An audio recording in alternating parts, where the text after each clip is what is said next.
And we are live on Leadership Redefined with another special guest from Wine Dance. Welcome, Rich. Welcome, Anthony. How are you? Morning. We have Paul, who is obviously busy. You hear the phone ringing in the background at his high school. Paul Sibley's. Love introduce yourself, and we'll get into some great. We are fortunate enough to know Paul for a couple of years now, so we know what a great leader he is in his space, and have had some really wonderful conversation. Very passionate leader, high school principal rather. So, Paul, real quick, introduce yourself, and then we'll get into a little bit of your leadership style and what you're passionate about in your role. Hi, my name is Paul Sibley's. I'm the principal of Wine Dance High School. One of the most enjoyable jobs you'll have is to be in a place where you can really impact children and hopefully to provide the necessary tools to see them really excel in society. So, Paul, can you just sort of really, we won't get into it too much, but sort of the demographic of the Wine Dance area of your high school, just to sort of frame out where your the area that you're principal of. Okay, Wine Dance is a little hamlet. We're a 4-mile radius here in Wine Dance in Suffolk County, New York, on Long Island. We don't have a lot going on here in regards to businesses or anything you'll see in the city area. But we have a bunch of students who are talented and want to get the opportunity as any other student within Long Island. So yes, we're faced with many challenges. We have 57% Hispanic, 48% Black, and that's what our school is made up of. So because of that, we are faced with many challenges as it pertains to our Hispanic students here at Wine Dance High School. Many students come to this high school lacking a lot of education. So these are what we call SIFE students, uninterrupted educational students. So when these students come to Wine Dance High School, they're 16, 17, 18, 19 years old, and we're placed in a position where we have to now have this student placed in 9th grade. Now, if you think about that, you're at that age where you're almost a man or a woman in retrospect, and you're being placed with teenagers, all right? Your mindset is much more different than theirs. So when they're in such classes, I believe self-esteem play an instrumental role as to not allow them to really perform the way they should perform.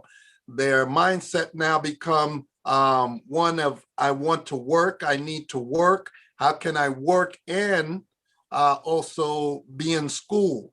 So that challenge is a really tedious challenge, which don't allow most of them to actually finish school. So these are the challenges we really face here when students drop out of high school, and we have quite an enormous dropout rate here because of what I indicated earlier.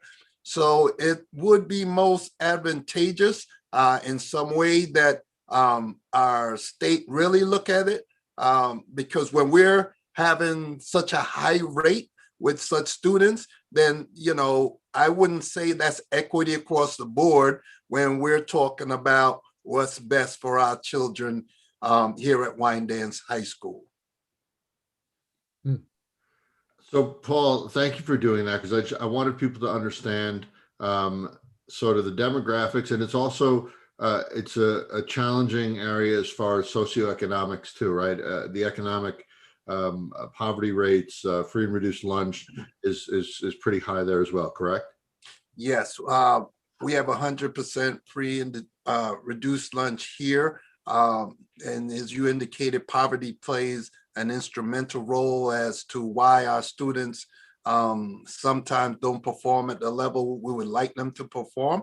Um, there are kids that, when you think about it, their mindset is how I'm going to eat after school. And when they begin to think that way, now they're not as um, they're not as dedicated as they should sometimes with the work within the classroom. So they're faced with the work, they're faced with what I'm going to wear, they're faced with how I'm going to eat, they're faced with sometimes making a decision, should I go to school or be here to help out my parent, take care of my younger siblings, and especially during this pandemic. This is where the realization came out. All right. Many students were not showing up in school or during the virtual.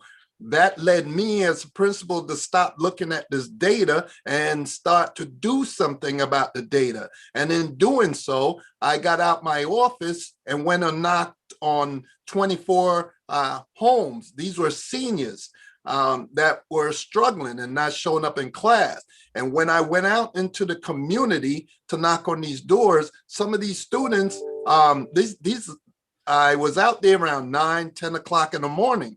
And some of these students were just waking up when I knocked on the door, and some parents were home.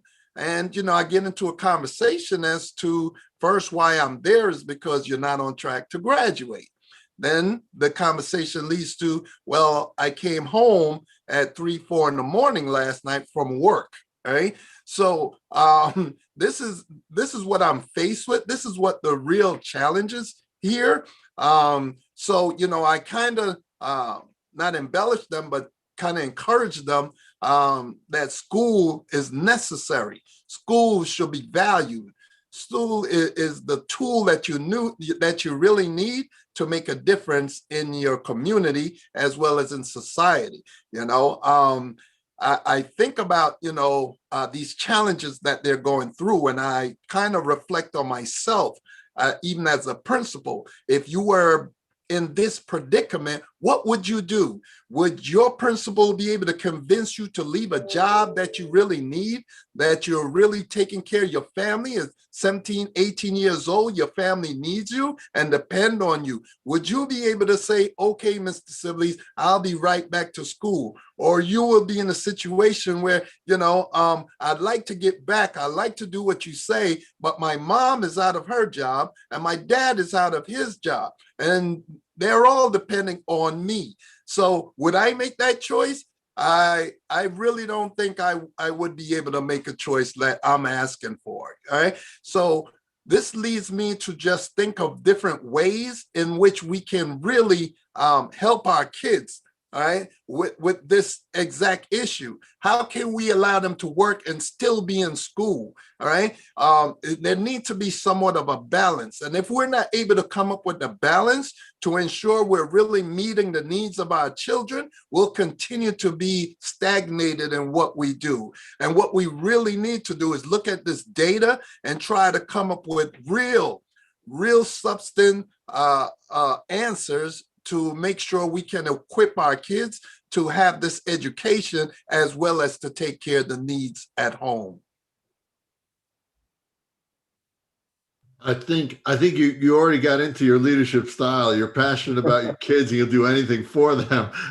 Anthony, Rich, any thoughts or questions for Paul? What comes to mind with me is two things come to mind. Well, probably more than that, Paul. But how admirable your passion is we should put that in a bottle and spread that around a lot of other folks. But I think I also, there's 2 points, and I think they may melt, but let me just make one statement and respond any way you want. But I think you've already alluded to it. I'm hearing that the traditional high school structure, the 40 minutes a day, 7 however many periods a kid is in a high school, flat out doesn't align with the needs of your students. Right. And the world out there, remember we used that term a few times way back in the beginning of our work with you. The world out there has a whole different expectation of that these children have to meet, that impedes what the traditional way we expect high school students to complete their education.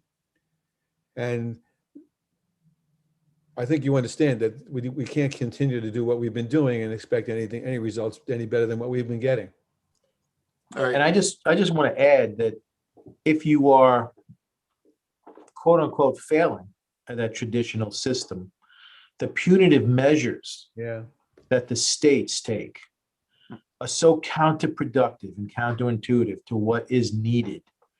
And I think it just exacerbates, and your challenges each and every day.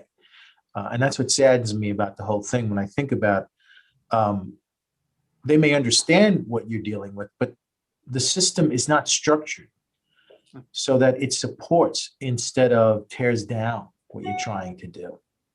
And that's a very sorry, the lights.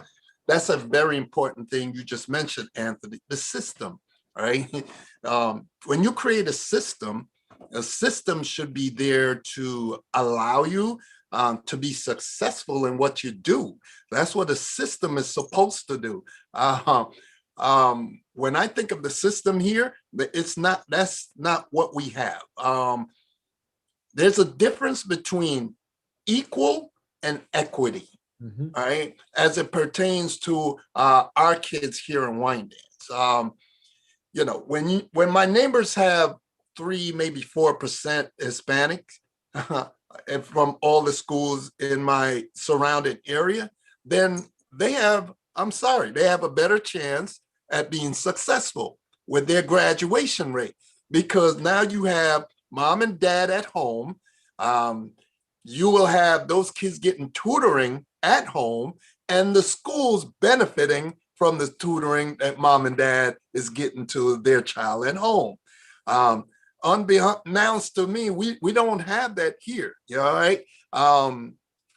But I'm not I'm not sitting where I'm looking for these excuses.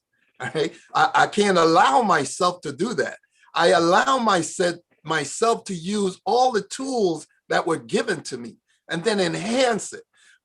Me as being the principal, I have to get out my chair, get off my shirt and tie, and roll my sleeves up to address the needs that's in my building. I know my building best than anyone else because I live here. So then one of the major things I did, I created a mentoring program with young men, troubled young men, single fam mother, young men, that today, after some graduate, I'm still known as Pops. My own son came to visit me when the boys were here. And the first time they heard that, they looked at me and I said, I explained to you going home, but these young men that joined this mentoring program, because it's something I don't ask them to be a part of, because when you become a part of this, there are principles you must follow. So it's a volunteer basis that they join this program. But when they do, I can assure you these young men graduate. All right, they get to graduate high school because I now become a teacher, principal, dad, everything with them. I'm here on Saturdays and Sundays, and I'm here with the blessing of my wife, because this is what it takes if I'm going to see some really change within the building. When I started 4 or 5 years ago, we had gangs within the school. Since my program started, those had dissolved completely. I have 0 issues with gang. I have 0 issues with Hispanic and Black. This is what mentoring can do. It changed the dynamics and culture of the building. Now I have the boys, and the girls were very upset when I started this program because they wanted to be a part of it. So they called me male chauvinist in the beginning, until I had to stop laughing and then really sit down with them to let them understand, as a male, I can't sit with a bunch of girls on weekends here because, not everybody loves Mr. Sibley's, and these are things they can use against me. So I cannot put myself in that predicament, even though you and I would know it's not true. I just won't put myself in that predicament. So these young men They have tutoring. They go on various events for the politician legislators in this community. They do many community service from the first day of school. They are here doing voting drive.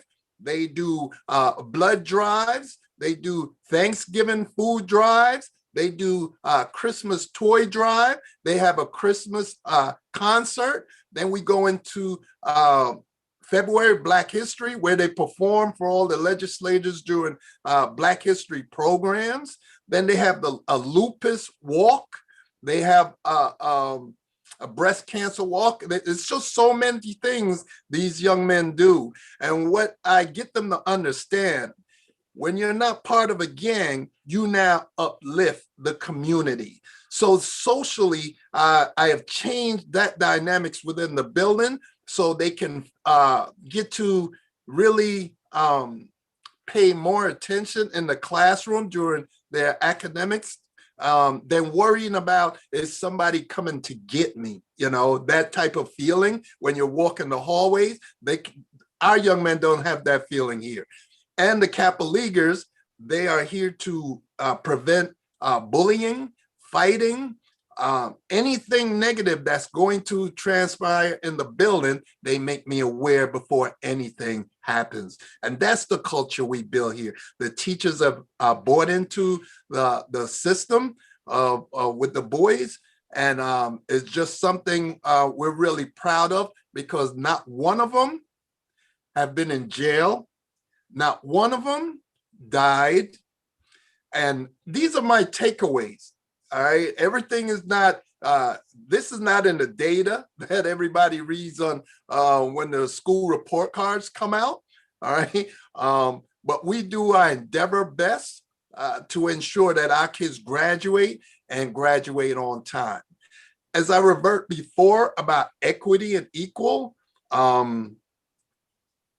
because we have so many Hispanic and E&L kids, we have to provide more services for these young men and women. Right. In order to provide these services, you can't give me the same budget you would give my neighbors. Exactly. Because I have extensive services in which we have to provide for these children. So this is what they're lacking in regards to the state funding. They need to look at the dynamics and the components of which we're dealing with here at Wyandanch.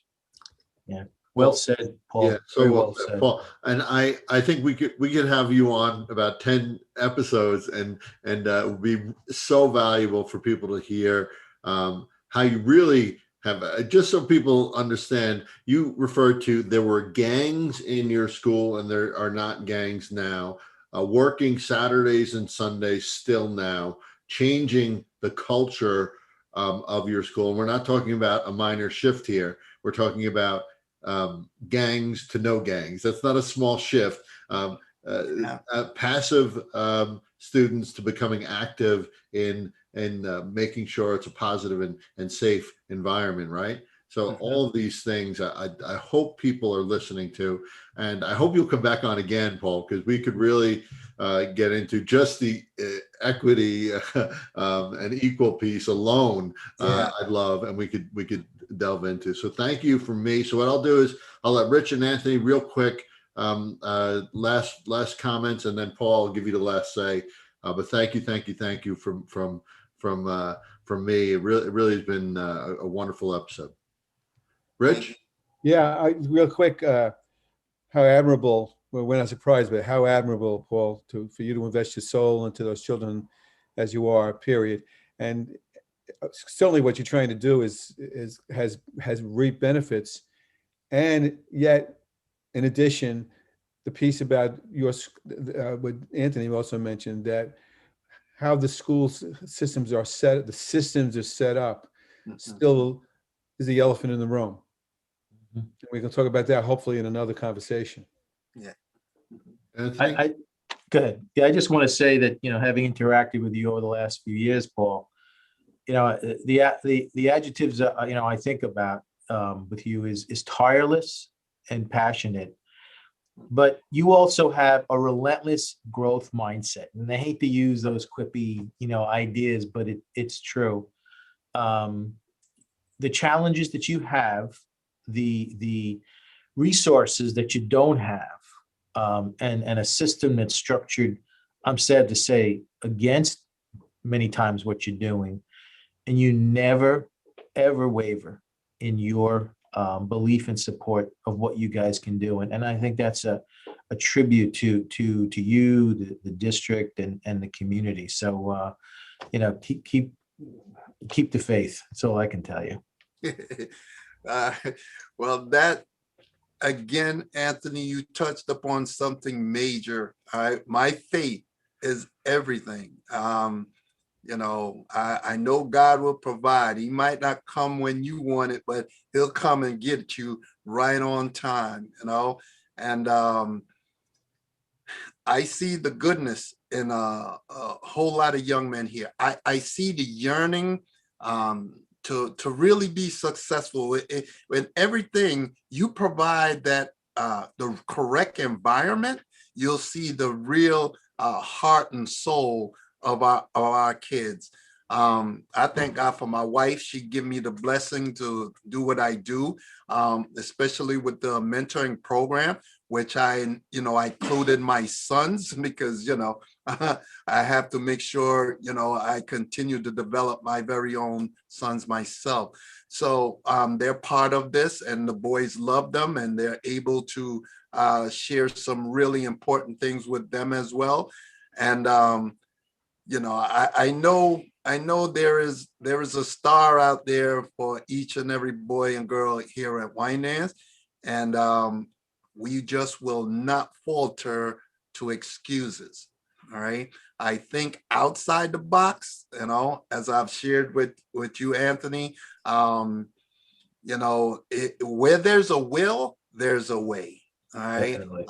So we won't, allow our failure in any way to be because of what we don't have. Thank you. So Well said. So well said. And thank you again. And please, but we got to schedule again at some point to continue this conversation. Maybe when things settle a little bit after graduation during the summer, potentially. I would love to have you on again, though. All right. All right. Thank you, guys. Thank you. Thank you very Appreciate much. it. All right. Paul, thank you so much.